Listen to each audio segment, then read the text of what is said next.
The air in the house was thick, like it had been sealed for years, untouched by time or wind. The floorboards creaked underfoot, whispering secrets that had been buried for decades. At the center of the living room stood a table, its surface cracked and warped. Yet on it rested a single object, a diary, bound in leather the color of dried blood. No name was written on the cover, no date, just the weight of something forgotten pressing down on the silence. The pages inside were yellowed, brittle. The ink bled through the paper, as though the words had been pressed into it with something other than a pen. The first entry was dated October 3, 1998. It described a storm unlike any other, a sky black with a light that did not come from the sun. A sound, low and resonant, like the groaning of metal under immense pressure. The writer spoke of a machine, something buried deep beneath the earth, humming with a rhythm that was not natural.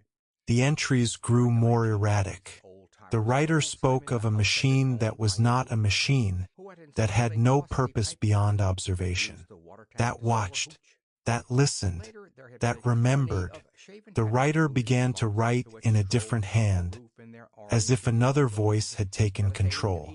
The last entry was written in a language that did not exist, but the meaning was clear, a warning, a plea, a confession.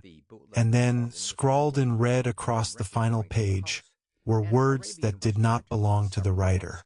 They were written in the same hand as the ones who had read this diary now, the same hand that had reached for it in the dark.